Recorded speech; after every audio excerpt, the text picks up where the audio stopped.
Nous avons vu précédemment que le nombre dérivé d'une fonction en une abscisse x, c'est le coefficient directeur de la tangente à sa courbe en ce x. Il existe donc une fonction qui, à tout nombre x, associe le nombre f' de x. Cette fonction est appelée la fonction dérivée de la fonction f. On la note f'. Essayons de tracer la courbe de f' à partir de celle de f. On prend différentes valeurs de x sur l'axe des abscisses, par exemple x égale -4, et on calcule les images f' correspondantes. Pour x égale -4, on se reporte sur la courbe, on trace la tangente, on regarde le coefficient directeur de la tangente. Comme la tangente est horizontale, le coefficient directeur est 0, et donc f' de 4 égale 0. On peut placer un point d'abscisse -4 et d'ordonnée 0. Prenons une autre valeur, x égale 12, on trace la tangente au point d'abscisse 12, cette tangente est également horizontale, donc f' de 12 égale 0. On place un point jaune d'abscisse 12 et d'ordonnée 0. Prenons une autre valeur, par exemple une valeur entre les deux, x égale 5. Pour x égale 5, on trace la tangente et on lit graphiquement son coefficient directeur. Pour cela, on prend un point sur la tangente, on se déplace de 1 à droite et on regarde de combien on doit monter ou descendre pour revenir sur la droite.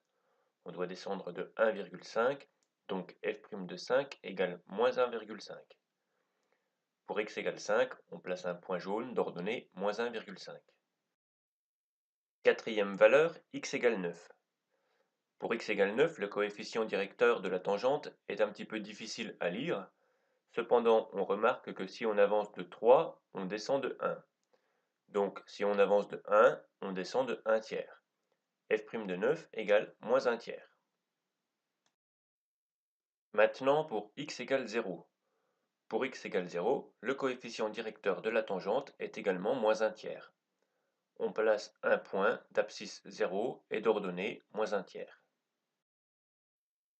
On va prendre encore 4 points. f' de moins 8, c'est 0,3.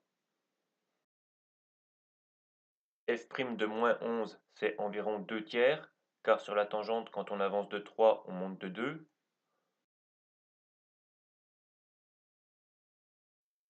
f' de moins 14, c'est environ 1,7.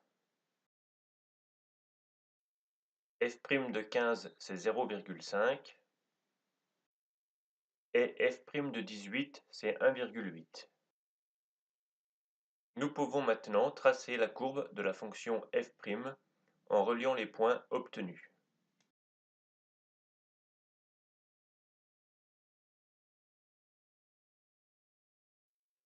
On remarque une chose, les valeurs de x pour lesquelles f' est positive, donc pour lesquelles sa courbe est au-dessus de l'axe des abscisses, correspondent aux valeurs de x pour lesquelles f est croissante.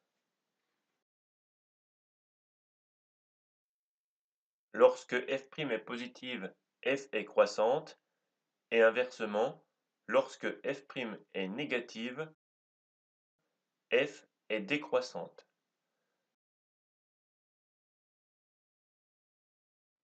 Cette remarque va être très utile pour la suite car dans la prochaine vidéo, nous allons apprendre à calculer l'expression de f' de x à partir de celle de f.